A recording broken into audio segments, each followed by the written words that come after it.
ನಾನು ಅರೆಸ್ಟ್ ಮಾಡ್ತೀನಿ ಅಂತ ಎಲ್ಲೂ ಹೇಳಿಲ್ಲ. ಈಗ ಅರೆಸ್ಟ್ ಮಾಡಬೇಕಾದಂಥ ಸನ್ನಿವೇಶ ಬಂದರೆ ಅರೆಸ್ಟ್ ಮಾಡ್ತೀವಿ, ಯಾವುದೇ ಮುಲಾಜಿ ಇರೋದಿಲ್ಲ. ಆದರೆ ಅಂಥ ಸನ್ನಿವೇಶ ಏನಿಲ್ಲ. ಈಗ ಕುಮಾರಸ್ವಾಮಿ ಭಯ ಪಟ್ಕೊಬಿಟ್ಟಿದ್ದಾರೆ ಪಾಪ. ಅವ್ರಿಗೆ ಶ್ಯಾಂಕ್ಷನ್ ಕೊಟ್ಬಿಡ್ತಾರೆ ಗವರ್ನರು ಅಂತ ಭಯ ಅವ್ರಿಗೆ. ಯಾಕಂದರೆ ಶ್ಯಾಂಕ್ಷನ್ ನಾವು ಕೇಳಿಲ್ಲ ಅಥವಾ ಖಾಸಗಿಯವ್ರು ಯಾರು ಕೇಳಿಲ್ಲ. ಶ್ಯಾಂಕ್ಷನ್ ಕೇಳಿರೋರು ಯಾರು? ಲೋಕಾಯುಕ್ತದ SIT ಅವರು ಕೇಳಿರ್ತಕ್ಕಂಥದ್ದು. ಅವರು ತನಿಖೆ ಮಾಡಿ ಎವಿಡೆನ್ಸ್ ಕಲೆಕ್ಟ್ ಮಾಡಿ ಆಮೇಲೆ ಕೇಳಿದ್ದಾರೆ. ಅದರ ಅರ್ಥ ಕಡಿಮೆ ಖರ್ಚಲ್ಲಿ ಆರಾಮಾಗಿ ದುಬೈ ಸುತ್ತಾಡ್ಬೇಕಾ? ಸೆವೆನ್ ಸ್ಯಾಂಡ್ಸ್ ಕಂಪನಿ ಭರ್ಜರಿ ಅವಕಾಶ ಮಾಡಿಕೊಡ್ತಾ ಇದೆ. ಕೇವಲ 82,300 ರೂಪಾಯಿಗೆ 5 ದಿನ ಆರಾಮಾಗಿ ದುಬೈ ಸುತ್ತಾಡಬಹುದು. ಏರ್ ಟಿಕೆಟ್, 3 ಸ್ಟಾರ್ ಹೋಟೆಲ್ನಲ್ಲಿ 4 night stay, breakfast, lunch, dinner ಜೊತೆಗೆ ದುಬೈ ಪೂರ್ತಿ ಸುತ್ತಾಟ. ಇದೇ ನವೆಂಬರ್ 8ಕ್ಕೆ ಹೊರಡೋಕೆ ರೆಡಿಯಾಗಿ ಈ ನಂಬರ್ಗೆ ಈಗಲೇ ಕಾಲ್ ಮಾಡಿ.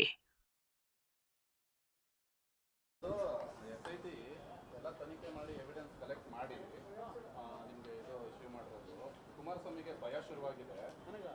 ಅವಶ್ಯಕತೆ ಬಿದ್ದರೆ ಬಂಧಿಸ್ತೀವಿ ಅಂತ ಅಂದ್ಬಿಟ್ಟು ಸಿದ್ದರಾಮಯ್ಯ ಕೊಪ್ಪಳದಲ್ಲಿ ಒಂದು 100 ಸಿದ್ದರಾಮಯ್ಯ ಬರ್ಬೇಕು ಬನ್ನಿ ಒಂದ್ಸಕ್ಕೆ ಆಗಲ್ಲ ನಾನು ನೋಡಿದ್ರಾಗ ಅನ್ಸುತ್ತಾ ಅವ್ರು ಯಾವ ರೀತಿ ಕಳೆದೊಂದು ವಾರದಿಂದ ನಡ್ಕೊಂಡ್ರು ಜನ ಕಣ್ಣಾರೆ ನೋಡವ್ರೆ ಯಾವ ತರ. ನಮಸ್ಕಾರ, ಹೇಗಿದ್ದೀರಿ ನೀವೆಲ್ಲರೂ? ನಾನು ಸುಬ್ರಹ್ಮಣ್ಯ ಎಸ್ ಹಂಡಿಗೆ. ಬಂಧುಗಳೇ, ನಮ್ಮ ರಾಜ್ಯದಲ್ಲಿ ಆಡಳಿತ ಪಕ್ಷ ಹಾಗೆ ವಿಪಕ್ಷದ ನಡುವಿನ ಸಂಘರ್ಷ ಇನ್ನಷ್ಟು ಜಾಸ್ತಿ ಆಗ್ತಾ ಇದೆ. ಯಾವ ಪಕ್ಷಕ್ಕೂ ಸೇರಿದಂತ ಸಾಮಾನ್ಯ ಜನರ ಬಯಕೆ ಅಥವಾ ಅಪೇಕ್ಷೆ ಏನಪ್ಪಾ ಅಂದ್ರೆ, ಇವರ ನಡುವಿನ ಸಂಘರ್ಷ ಇನ್ನಷ್ಟು ಜಾಸ್ತಿ ಆಗಲಿ, ಜಟಾಪಟಿ ಇನ್ನಷ್ಟು ಹೆಚ್ಚಾಗಲಿ, ಇವರು ಮಾಡಿರುವಂಥ ಅಕ್ರಮ, ಭ್ರಷ್ಟಾಚಾರ ಏನೇನಿದೆ ಎಲ್ಲವೂ ಕೂಡ ಹೊರಗಡೆ ಬರಲಿ, ಜನರ ಎದುರುಗಡೆ ಮಾನ ಮರ್ಯಾದೆ ಹೋಗೋದು ಮಾತ್ರ ಅಲ್ಲ, ಕಾನೂನು ಪ್ರಕಾರವೂ ಕೂಡ ಇವರಿಗೆ ಶಿಕ್ಷೆ ಆಗಲಿ ಅನ್ನೋದು ಸಾಮಾನ್ಯ ಜನರ, ಅಂದರೆ ಯಾವುದೇ ಪಕ್ಷಕ್ಕೆ ಸೇರಿದಂಥ ಜನರ ಅಪೇಕ್ಷೆ ಮತ್ತು ಬಯಕೆ ಆಗಿದೆ. ಆ ಪ್ರಕಾರವಾಗಿ ಇದೀಗ ಹಳೆಯದೋ ಹೊಸದೋ ಒಂದೊಂದಾಗಿ ಹೊರಗಡೆ ಬರೋದಕ್ಕೆ ಶುರುವಾಗಿದೆ. ನಿಮ್ಮೆಲ್ಲರಿಗೂ ಕೂಡ ಗೊತ್ತಿರುವ ಹಾಗೆ ಸಿದ್ದರಾಮಯ್ಯ ವಿರುದ್ಧ ಮೂಡ ಹಗರಣಕ್ಕೆ ಸಂಬಂಧಪಟ್ಟ ಹಾಗೆ ರಾಜ್ಯಪಾಲರು ಪ್ರಾಸಿಕ್ಯೂಷನ್ಗೆ ಅನುಮತಿ ಕೊಟ್ಟಾಗಿದೆ. ಆ ವಿಚಾರಕ್ಕೆ ಸಂಬಂಧಪಟ್ಟ ಹಾಗೆ ಒಂದಷ್ಟು ಕಾನೂನು ಪ್ರಕ್ರಿಯೆಗಳೆಲ್ಲವೂ ಕೂಡ ನಡೀತಾ ಇದೆ. ಅದರ ಬೆನ್ನಲ್ಲೇ ಆದಂತಹ ಬೆಳವಣಿಗೆ ಏನಪ್ಪಾ ಅಂದ್ರೆ, 2007ರಲ್ಲಿ ಕುಮಾರಸ್ವಾಮಿಯವರು ಮುಖ್ಯಮಂತ್ರಿ ಆಗಿದ್ದಂಥ ಸಂದರ್ಭದಲ್ಲಿ ಗಣಿಗಾರಿಕೆ ಹಗರಣವೊಂದು ಸದ್ದು ಮಾಡಿತ್ತಲ್ಲ, ಆ ಹಗರಣಕ್ಕೆ ಸಂಬಂಧಪಟ್ಟ ಹಾಗೆ ಇದೀಗ ಲೋಕಾಯುಕ್ತ SIT ರಾಜ್ಯಪಾಲರಿಗೆ ಅನುಮತಿಯನ್ನ ಕೇಳಿ ಪತ್ರವನ್ನ ಬರೆದಿದ್ದಾರೆ 2ನೇ ಬಾರಿ. ಏನಂತ? ಚಾರ್ಜ್ ಶೀಟ್ ರೆಡಿ ಆಗಿದೆ, ಚಾರ್ಜ್ ಶೀಟ್ ಸಲ್ಲಿಕೆಗೆ ನಮಗೆ ಅವಕಾಶವನ್ನ ಮಾಡಿಕೊಡಿ ಅಥವಾ ಅನುಮತಿಯನ್ನ ಕೊಡಿ ಅಂತ ಇದೀಗ ಪತ್ರವನ್ನ ಬರೆದಿದ್ದಾರೆ. ಇದು ಸಹಜವಾಗಿ ರಾಜಕೀಯ ರೂಪವನ್ನು ಪಡೆದುಕೊಂಡಿದೆ. ಒಂದಷ್ಟು ಮಂದಿಯ ವಾದ ಏನಪ್ಪಾ ಅಂದ್ರೆ, ಇದು ರಾಜಕೀಯ ದ್ವೇಷ ಹಾಗೆ ಹೀಗೆ ಅಂತ. ನನ್ನ ಪ್ರಕಾರ ರಾಜಕೀಯ ದ್ವೇಷನಂತಾದ್ರೂ ಹೇಳ್ಕೊಳ್ಳಿ ಅಥವಾ ಇನ್ನೇನು ಬೇಕಾದ್ರೂ ಹೇಳ್ಕೊಳ್ಳಿ, ಒಟ್ಟಾರೆಯಾಗಿ ಕಾಂಗ್ರೆಸ್ಸೋ ಬಿಜೆಪಿಯೋ JDSೋ ಯಾರಾದ್ರೂ ಆಗಿರ್ಲಿ, ಅವರೆಲ್ಲರ ಹಗರಣ, ಅವರೆಲ್ಲರ ಅಕ್ರಮವೂ ಕೂಡ ಹೊರಗಡೆ ಬರಬೇಕಾಗತ್ತೆ.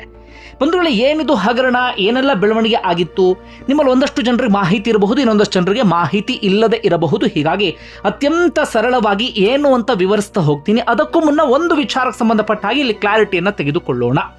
ಅಂದರೆ ಯಾವಾಗ ಅನುಮತಿಯನ್ನು ಕೇಳಿದ್ರು, ಈಗ ಸಿದ್ದರಾಮಯ್ಯನವರ ಮೂಡ ಹಗರಣಕ್ಕೆ ಸಂಬಂಧಪಟ್ಟ ಒಂದಷ್ಟು ಬೆಳವಣಿಗೆ ಆಯ್ತಲ್ಲ, ಆ ಕಾರಣಕ್ಕಾಗಿ ಲೋಕಾಯುಕ್ತ SIT ಈ ರೀತಿಯಾಗಿ ರಾಜ್ಯಪಾಲರಿಗೆ ಪತ್ರ ಬರೆದ್ರ, ಅದಕ್ಕೆ ಸಂಬಂಧಪಟ್ಟ ಒಂದು ಕ್ಲಾರಿಟಿ ಸಿಗುತ್ತೆ.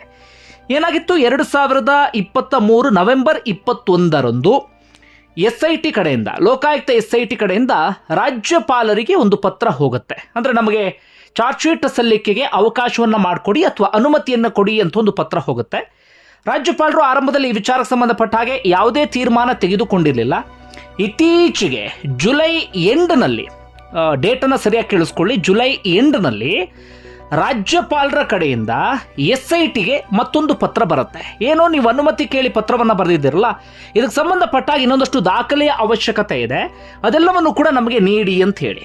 ಆ ಪತ್ರ ಏನಾಗುತ್ತೆ, ಆಗಸ್ಟ್ 1st ವೀಕಲ್ಲಿ ಈ ಲೋಕಾಯುಕ್ತ SIT ಅಧಿಕಾರಿಗಳ ಕೈ ಸೇರುತ್ತೆ. ಈಗ ಲೋಕಾಯುಕ್ತ SIT ಅಧಿಕಾರಿಗಳು ಏನು ಮಾಡಿದ್ದಾರೆ, ಒಂದಷ್ಟು ದಾಖಲೆಗಳೆಲ್ಲವನ್ನು ಕೂಡ ರೆಡಿ ಮಾಡಿ ತಮ್ಮ ಹತ್ರ ಏನೇನು ಡಾಕ್ಯುಮೆಂಟ್ಸ್ ಇದೆ ಅದು, ಅಥವಾ ಪೂರಕ ಸಾಕ್ಷಿ ಏನಿದೆ, ಚಾರ್ಜ್ ಶೀಟ್ ಆ ಕಾಪಿ ಏನಿದೆ, ಅದೆಲ್ಲವನ್ನು ಕೂಡ ಇದೀಗ ರಾಜ್ಯಪಾಲರಿಗೆ ನಿನ್ನೆ ಕಳಿಸ್ಕೊಟ್ಟಿದ್ದಾರೆ. ಅಂದರೆ 2ನೇ ಬಾರಿಗೆ ಅದನ್ನು ಕಳಿಸ್ಕೊಟ್ಟಿದ್ದಾರೆ. ಜೊತೆಗೆ ನಮಗೆ ಅನುಮತಿಯನ್ನು ಕೊಡಿ ಅಂತ ಕೇಳ್ಕೊಂಡಿದ್ದಾರೆ.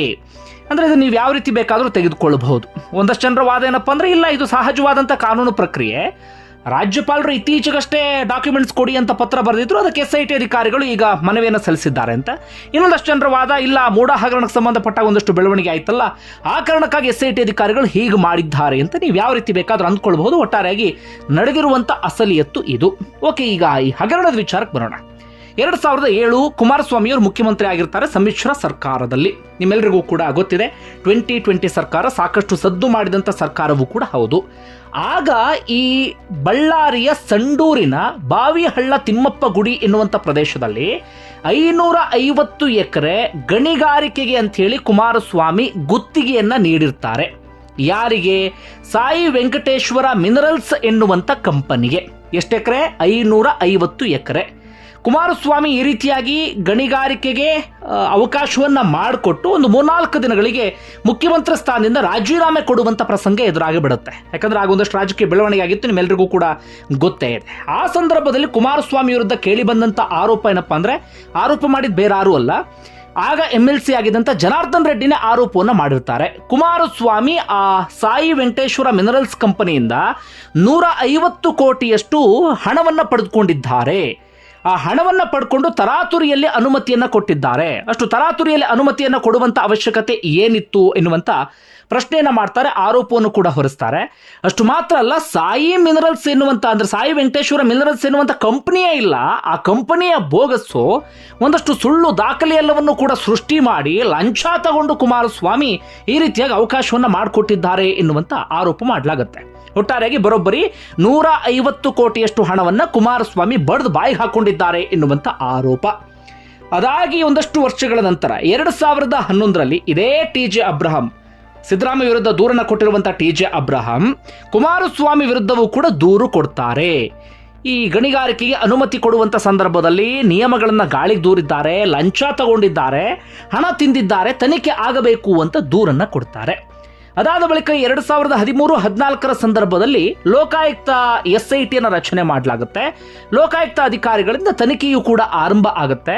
ಸಂತೋಷ್ ಹೆಗಡೆ ವಿಸ್ತೃತವಾದಂಥ ಒಂದು ವರದಿಯನ್ನು ಕೂಡ ರೆಡಿ ಮಾಡ್ತಾರೆ. ಹೌದು, ಅಲ್ಲಿ ಅಕ್ರಮ ಒಂದಷ್ಟು ನಡೆದಿದೆ ಅಥವಾ ನಿಯಮವನ್ನು ಗಾಳಿಗೆ ತೂರಲಾಗಿದೆ, ದುಡ್ಡು ತಗೊಂಡು ಗಣಿಗಾರಿಕೆಗೆ ಅವಕಾಶವನ್ನು ಮಾಡಿಕೊಟ್ಟಿರುವಂಥ ಸಾಧ್ಯತೆ ಇದೆ ಎನ್ನುವ ರೀತಿಯಲ್ಲಿ ಒಂದಷ್ಟು ವರದಿಯೂ ಕೂಡ ರೆಡಿ ಆಗುತ್ತೆ. ಹಾಗಾಗಿ ಈ ವಿಚಾರ ಸುಪ್ರೀಂ ಕೋರ್ಟ್ ಮೆಟ್ಟಿಲು ಕೂಡ ಹತ್ತುವಂಥ ಪ್ರಸಂಗ ಎದುರಾಗುತ್ತೆ. ಕೇವಲ ಕುಮಾರಸ್ವಾಮಿ ವಿರುದ್ಧ ಮಾತ್ರ ಅಲ್ಲ, ಆಗ ಧರ್ಮ್ ಸಿಂಗ್, ಕುಮಾರಸ್ವಾಮಿ, SM ಕೃಷ್ಣ ಇವರೆಲ್ಲರ ವಿರುದ್ಧವೂ ಕೂಡ ಆರೋಪ ಕೇಳಿಬರುತ್ತೆ. ಆದರೆ SM ಕೃಷ್ಣ ಕೋರ್ಟ್ ಹೋಗಿ ಸ್ಟೇ ಆರ್ಡರ್ ತರ್ತಾರೆ. ಧರ್ಮ್ ಸಿಂಗ್ ಈಗಾಗಲೇ ವಿಧಿವಶರಾಗಿದ್ದಾರೆ. ಹೀಗಾಗಿ ಬಾಕಿ ಉಳ್ಕೊಂಡಿದ್ದು ಕುಮಾರಸ್ವಾಮಿ ಮಾತ್ರ. ಹೀಗಾಗಿ ಕುಮಾರಸ್ವಾಮಿ ವಿರುದ್ಧ ತನಿಖೆ ಎಲ್ಲವೂ ಕೂಡ ಮುಂದುವರಿಯುತ್ತೆ.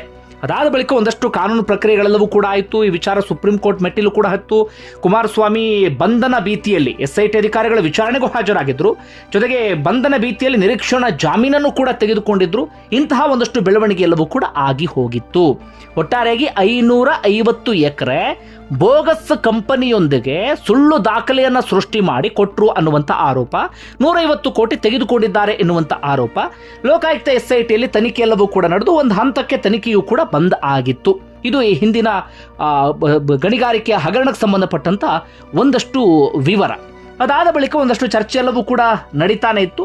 ಹೀಗಿರುವಂಥ ಸಂದರ್ಭದಲ್ಲಿ 2023 ನವೆಂಬರ್ ಸಂದರ್ಭದಲ್ಲಿ ಲೋಕಾಯುಕ್ತ SIT ಹೇಳುತ್ತೆ, ನಾವು ತನಿಖೆಯನ್ನು ಪೂರ್ಣಗೊಳಿಸಿದ್ದೇವೆ, ಚಾರ್ಜ್ ಶೀಟ್ ಕೂಡ ರೆಡಿಯಾಗಿದೆ, ಇದರಲ್ಲಿ ಕುಮಾರಸ್ವಾಮಿ ತಪ್ಪಿತಸ್ಥರು ಅನ್ನೋದು ಕೂಡ ಸಾಬೀತಾಗಿದೆ, ನಾವು ಚಾರ್ಜ್ ಶೀಟನ್ನು ಸಲ್ಲಿಕೆ ಮಾಡಬೇಕು ಅಂತ ರಾಜ್ಯಪಾಲರಿಗೆ ಅನುಮತಿ ಕೇಳಿ ಪತ್ರವನ್ನು ಬರೀತಾರೆ. ಯಾಕೆ ರಾಜ್ಯಪಾಲರ ಅನುಮತಿ ಬೇಕು ಅಂತ ಗಮನಿಸ್ತಾ ಹೋಗೋದಾದ್ರೆ, 2018ರಲ್ಲಿ ಒಂದು ತಿದ್ದುಪಡಿಯನ್ನು ತರಲಾಗಿದೆ. ಆ ಪ್ರಕಾರವಾಗಿ ಹಾಲಿ ಮತ್ತೆ ಮಾಜಿ ಸರ್ಕಾರಿ ಅಧಿಕಾರಿಗಳು ಮತ್ತೆ ಜನಪ್ರತಿನಿಧಿಗಳು ಇವರೇನಾದರೂ ತಪ್ಪೆಸಗಿದಂಥ ಸಂದರ್ಭದಲ್ಲಿ ಅವ್ರ ವಿರುದ್ಧ ಕ್ರಮ ತೆಗೆದುಕೊಳ್ಬೇಕಂದ್ರೆ ಸಕ್ಷಮ ಪ್ರಾಧಿಕಾರಿಗಳು ಅವಕಾಶವನ್ನು ಮಾಡಿಕೊಡ್ಬೇಕು. ನಮ್ಮಲ್ಲಿ ಯಾರು? ರಾಜ್ಯಪಾಲರು ಬರ್ತಾರೆ. ಒಂದು ಸರ್ಕಾರದ ಚೀಫ್ ಅಂತ ನಾವು ಯಾರನ್ನು ಕರಿತೀವಿ, ರಾಜ್ಯಪಾಲರನ್ನು ಕರಿತೀವಿ. ಹೀಗಾಗಿ ರಾಜ್ಯಪಾಲರ ಅನುಮತಿ ಅಗತ್ಯ ಇರುತ್ತೆ. ಅದ್ರಲ್ಲಿ ಸಣ್ಣ ಡೌಟ್ ಇದೆ. ಈಗ ಕುಮಾರಸ್ವಾಮಿ ಕೇಂದ್ರ ಸಚಿವರಾಗಿರುವ ಕಾರಣಕ್ಕಾಗಿ ರಾಷ್ಟ್ರಪತಿಗಳು ಅವಕಾಶವನ್ನು ಮಾಡಿಕೊಡ್ಬೇಕು ಅಂತ ಕಾಣುತ್ತೆ. ಹೀಗಾಗಿ ರಾಜ್ಯಪಾಲರು ಏನು ನಿರ್ಧಾರ ತೆಗೆದುಕೊಳ್ತಾರೆ ಅದೆಲ್ಲವನ್ನು ಕೂಡ ಕಾದು ನೋಡಬೇಕಾಗಿದೆ. ಒಟ್ಟಾರೆಯಾಗಿ ಇದು ಒಂದಷ್ಟು ಹಗರಣಕ್ಕೆ ಸಂಬಂಧಪಟ್ಟಂಥ ಮಾಹಿತಿ, ಈ ಆರೋಪ ಪ್ರತ್ಯಾರೋಪಕ್ಕೆ ಸಂಬಂಧಪಟ್ಟಂಥ ಡೀಟೇಲ್ಸ್. ನೋಡೋಣ ಮುಂದೆ ಏನಾಗುತ್ತೆ ಎನ್ನುವಂಥ ಸಂಗತಿಯನ್ನು. ಒಟ್ಟಾರೆಯಾಗಿ ಏನೇನು ಆಗಿತ್ತು ಎನ್ನುವಂಥ ವಿವರವನ್ನು ನಿಮ್ಮ ಮುಂದಿಟ್ಟಿದ್ದೇನೆ. ಇದರ ನಡುವೆ ಸಂಘರ್ಷನಷ್ಟು ಜಾಸ್ತಿ ಆಗಲಿ, ಜಟಾಪಟಿ ಜಾಸ್ತಿ ಆಗಲಿ, ಇವರು ನಡೆಸಿರುವಂಥ ಅಕ್ರಮ, ಇವರ ಭ್ರಷ್ಟಾಚಾರ ಎಲ್ಲವೂ ಕೂಡ ಒಂದೊಂದಾಗಿ ಹೊರಗಡೆ ಬರಲಿ. ಧನ್ಯವಾದ ವಿಡಿಯೋ ನೋಡಿದ್ದಕ್ಕಾಗಿ.